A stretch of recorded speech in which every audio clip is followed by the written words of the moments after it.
You're listening to Boomers Today with your host, Frank Sampson.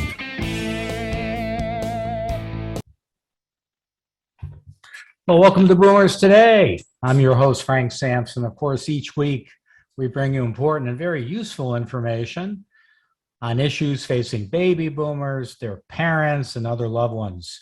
And I just, as I do on every show, I want to thank all of you so much for all your support. Many of you have shared our podcast and individual shows with friends and family, and that's why our listeners are growing each and every day. So many of you listen to the show. I know you've told us on your walks in the morning, or when you're working out, or in the car, listening to the show. So many of you going on Apple Podcasts or Google Podcasts, Spreaker, Stitcher, iHeartRadio. Some of you have gone directly to our website at boomerstodayradio.com. So again, I just want to thank you. But I do know why you, all of you, are listening to the show and sharing it. It's because we have. Sorry about that. Oh, see, I messed up technically there, but all right, great. Well, again, so many of you listen to the show because we have great guests. I'm not going to disappoint you today. We have with us Eme McAnam, who has worn many hats during her career. She has certified fitness instructors, was a financial advisor, ran an assisted living facility, and even had a song on the top 100 Country Billboard chart. I'm going to hear about that. But above all, she has lived passionately and now has a critically acclaimed debut novel, came out on Valentine's Day, that captures some of her life's experiences in Freefalling, a novel of senior romance. She writes about romance, life, and reality blended with life's messy parts. Romance allows difficult stories to have hopeful endings. So, Eme, I want to thank you for joining us on Boomers Today. Really appreciate it. Well, thank you for inviting me. I'm excited to have this conversation. Yeah. So, I have to say, I've been doing these podcasts for several years and a radio show before that. And I'm thinking back, and I don't think I've had a lot of authors, but I don't think I've had an author that wrote a novel. It's kind of interesting. So I'd love to hear more about kind of the catalyst that drove you to, write this novel, and love to hear more about it. What led into it? Well, to start out, I'm a baby boomer. So for me, the world of dating, the world of romance is notably different than it was in my 20s. And as you mentioned, I ran an assisted living facility. So I was watching people in their late lives having romance. And one of the things that had stunned me is there was a couple who were clearly in love, and their family didn't approve. And we had a care conference, and after that, they had said it's just inappropriate. It's just not right that they should be together.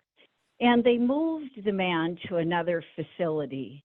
And my lady was so unhappy, like a 16-year-old. She was a lost puppy.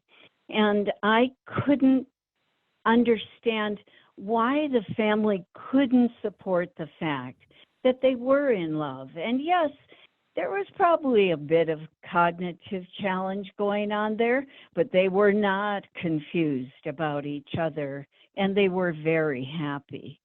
So when I looked from that point of view, and then I looked from my own and listened to friends and others tell me about their stories, it just felt important to talk about it. Oh, I think that's wonderful. You may know this, but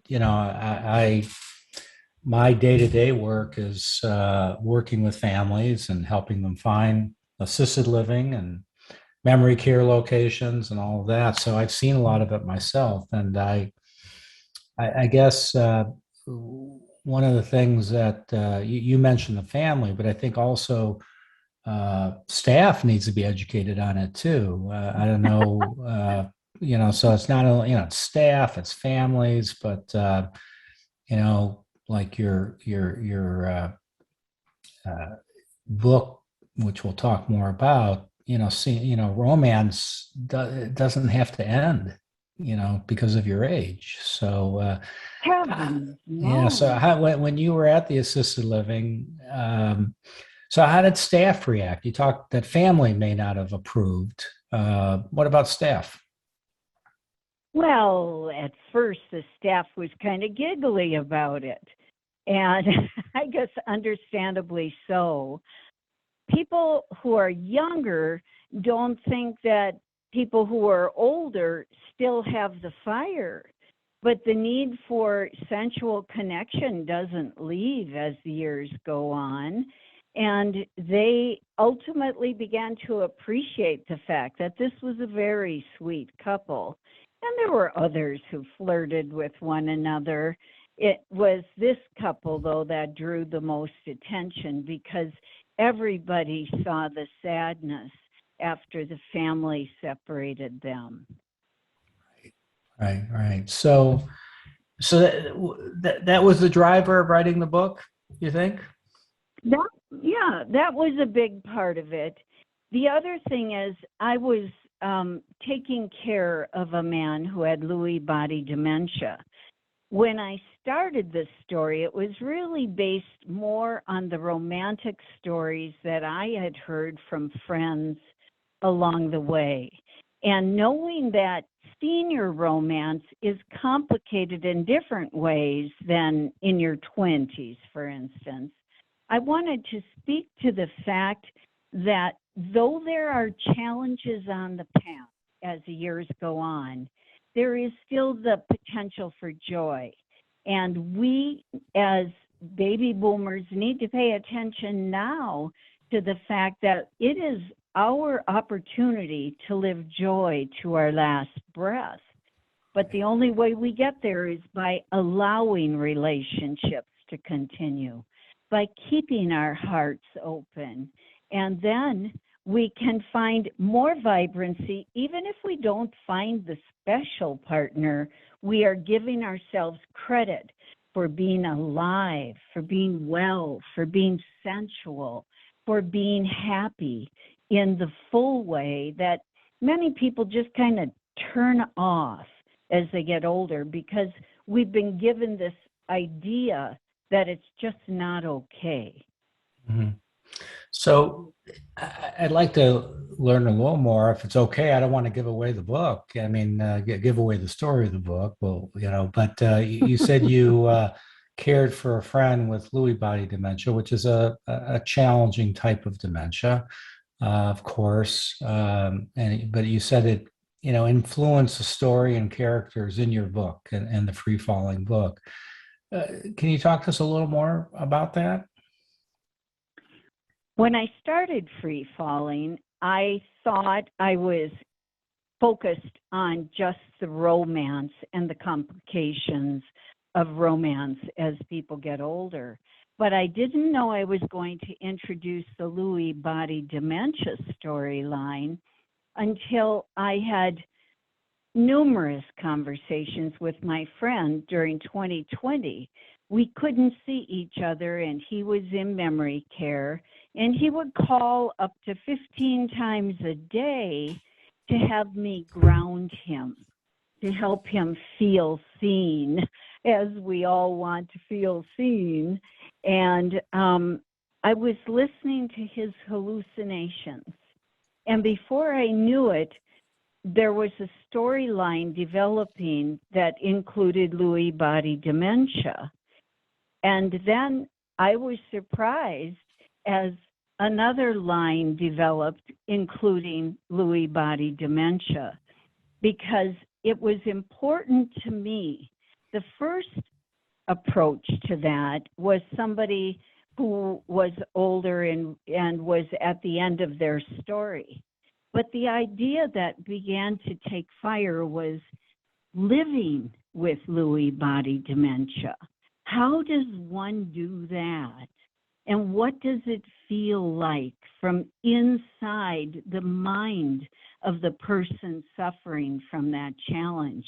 And how does it impact the caregiver for somebody who has that challenge? What are the triggers? Is there a way to manage it? And so all of that within the love story is approached. So, I like that. This is very interesting to me. And I like to go back to what we were first talking about with the family or family or families that thought it was inappropriate that these two people who were, attracted to one another and all that, and they didn't feel it was appropriate.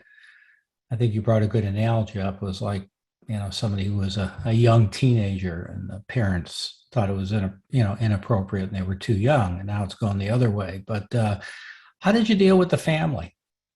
And what recommendations do you have to our listeners that maybe are in similar situations? Well, I first of all listened because I needed to know what their fear was and why it felt so inappropriate to them. And part of it was their fear that it wasn't real because it was dementia. And as I listened to that, of course, this was a care conference. So the director of nursing was there and the activity director, as well as the family, so that we could figure out how we could potentially redirect the situation. But it did become clear to the staff, as you had mentioned, how did the staff respond? By this time, the staff knew they loved each other. And they knew that they made each other happier. And the idea that being happy was reason enough to allow it to continue seemed to be a strong point of view from the facility standpoint. But the family was looking at it from a moral judgment, whether they should morally be with one another when they felt they didn't have full ability to make the decision.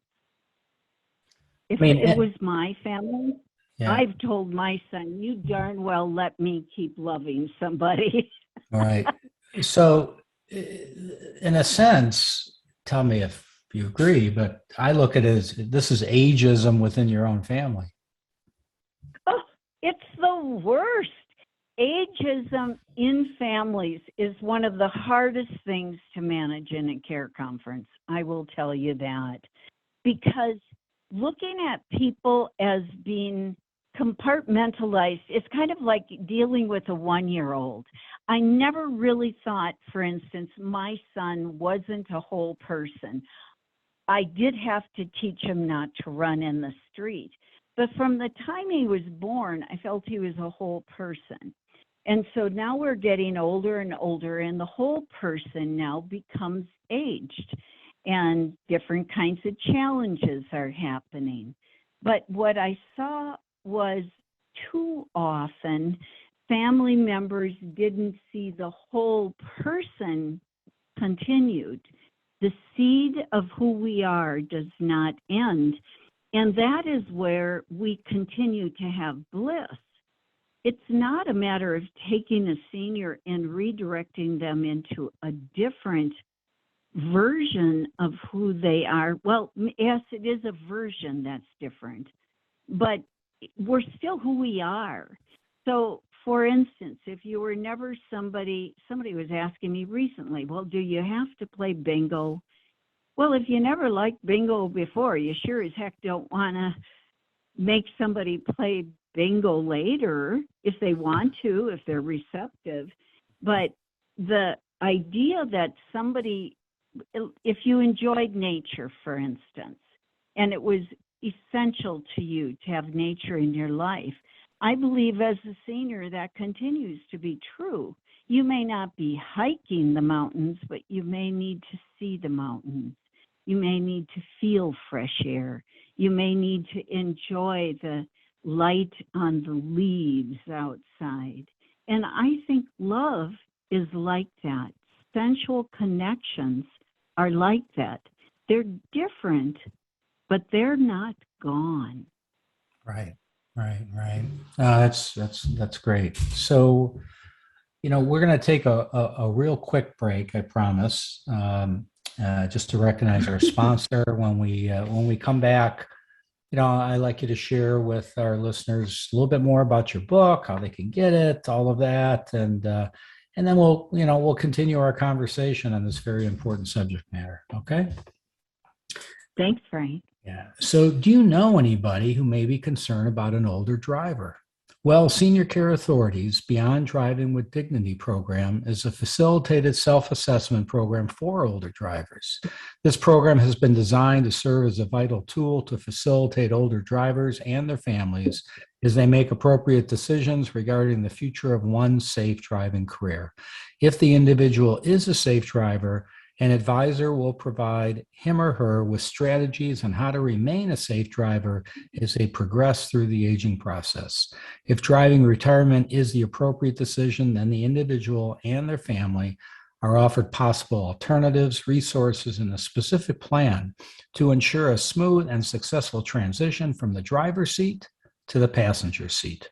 So to learn more, you can go to www.beyonddrivingwithdignity.com or call 877-907-8841 to connect with a Senior Care Authority advisor in your area.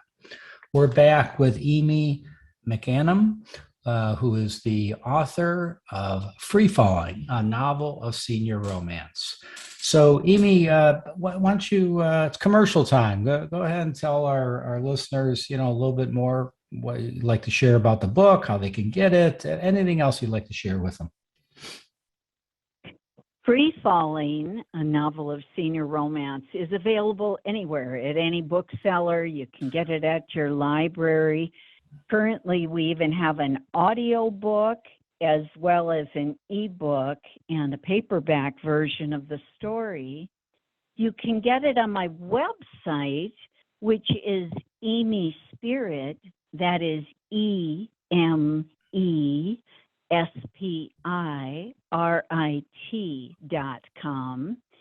If you're interested, when you get to the website, you'll also see I'm a photographer. I have a page on Facebook, Eme Spirit. I also have an Instagram page, Eme Spirit. And of course, there's Eme McAnam on Facebook also. So I'm all over the place. But if you look for Eme Freefalling, usually it'll come up as Freefalling by Eme, and then it will trigger right to me because there aren't that many Emes, E-M-E. All right. Freefalling.com is the other place to get it. Great. So what's your goal of the book? I mean, obviously it's a great feeling to have your own book, of course. So a lot of it, I've written a book, so some of it is for ourselves, making ourselves feel good that we've completed. It's a great achievement to do that. But what's your hope for those that and who's kind of your target for those? Obviously, I'd like to get everybody to read it, but who do you think the target audience is? Well, I see two groups that can enjoy a story like this. The primary, of course, would be seniors, baby boomers. We're at the point now where we think they're starting to erase our stories and that we're not allowed to be sexy, that we're not allowed to see ourselves as sensual beings. So this is a story that brings that forward. And I think our kids also, I think younger people can benefit from knowing that their grandma and grandpa, mom and dad, that they still continue to have full lives And it's a good thing. And just because there are physical challenges or cognitive challenges, that doesn't mean they're ready to be erased. So that's kind of the internal vision of the story. But Freefalling as a book, I didn't want to do a first-person narrative of here's what you should do and why you should do this. But rather, I wanted to take us all on the journey of getting to know these people and moving from judgment to compassion, because the story carries complications. Senior romance is complicated. So I wanted to build that. And I'm working on another book now. The working title is Reconfigured Dreams. But again, taking senior lives, revealing the complications, digging for the reasons and the motivations, and then finding, hopefully by the end, all the books will have that romantic perspective, which is life is good. So how do we educate those two groups? So you got the adult children to educate them more. You got the seniors themselves to say, "Hey, it's not over. You could still have romance in your life as you age." Obviously, you're doing your part with this book and being on a podcast like this and others. What else can we do to help educate people on this important subject matter? Well, I know from my own experience, the most important thing is to not have you in sentences as if I'm directing somebody, telling somebody what to do. It's a we experience. We struggle, we fear, we wonder. And as the people that are interested in the conversation come to the table, it's a lot easier to hold the conversation with them than it is somebody who doesn't even know it's something they should be thinking about, which is why I chose to do it in a novel. But the idea that there are things to learn comes to me better if I feel like, okay, we're struggling with this. How are we going to manage that? And I think anytime you do a seminar with people, that's the easiest way to get somebody to sit down and hear, because they know we're doing it together. Right. So, I'm curious. I have to believe that it's not an uncommon thing that, let's just say that, a mom has passed away or dad has passed away after an illness. And now, let's say it was dad. Now mom is, alone. The adult children don't want mom to be living alone. And she maybe needs a little bit of help as well. And so they move in, she ends up moving into some assisted living. And dad hasn't been gone that long. And maybe dad was ill for a while, and now she meets somebody at the assisted living community. Do you think that that's one of the reasons why maybe the children have difficulty? Maybe it's just too soon, or do you think it's just because of the age issue? Probably both come into play. As the senior who's been a caregiver for a long time in the story you described, I think they've been lonely for a while, and finding people, whether men or women, that they can visit with, that they can talk about the things that they know about that the kids don't know about yet. When their partners start to suffer these things, then they'll have a different perspective. But when someone moves into an assisted living environment, they are meeting people who've been walking in their shoes. They know exactly what it feels like. And often that's where the relationships begin. It's just finding that common ground. Right. So the kids, yeah, they worry about that, but you can't take 3 years getting to know somebody like you did in your youth. Right. You don't know what kind of time you have. Exactly. I mean, if you can send a message to the adult children who are listening to this, and that,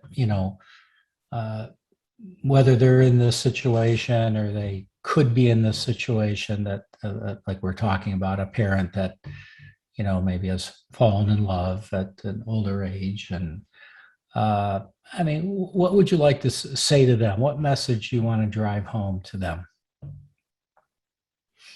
Love is love at any age. And I know it's scary to think that your parent may love somebody that isn't your mom or your dad. That's true that it's scary, but it doesn't mean it's not good. And the idea that we can support our loved ones and have them know that they are accepted as sensual beings, even when they're older, I think it's really important. And it's important in two ways. One, it helps the senior continue to have joy in their life. But as somebody who has supported others, it helps us. It helps us know our story isn't going to end. I don't know what chapter we thought it should be done. When my grandma was younger, I thought she was ancient by the time she was 50. So the idea that she would have a sensual companion, oh, heavens, that can't be right. But now we know, like you said earlier, people are healthier at 70, it's supposedly the new 50. I don't know. It's a blessing if that should occur. But the reality is, all the way to the end of the story, we are still sensual beings. We're still people who deserve love. We need independent relationships from the family so that we can be seen in a different way, not just mom, not just dad, but somebody who's had a full life that included things the kids don't want to talk about. And we want to know our chance is coming, and it's not over. So, Amy, what did you learn yourself while writing the book? What did, maybe obviously you had this thought and idea, and you probably started writing, but when you were done going, God, I really learned a lot myself. Was there any particular thing or come to mind? Yeah, absolutely. First of all, I had been a singer-songwriter, so writing a novel was completely different than writing a song. Right. Also, the part about writing that was surprising to me and rather thrilling is that it almost felt like the story was writing me. Like I was hearing a voice come in, like the dementia story and how it appeared, and characters. I could kind of see them in my mind. And the momentum forward in the book moved in a different way than I thought it would. Even though I had an outline, there was a story that evolved that became different than the one I started with. And by the time I got to final edit, I pulled out 26,000 words to skim closer to Charlotte, the lead character, so that we could stay with the story from her perspective, not just as a lover of men, but as a person evolving in her life and coming to love herself. Great. Eme, thank you so much for joining us. It was enlightening.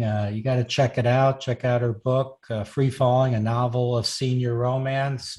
Eme McAnam, thank you for joining us on Boomers today. Really appreciate it. Thank you so much for having me. I've enjoyed our conversation. Thank you. Thank you. And stay safe. We'll talk to everybody next week.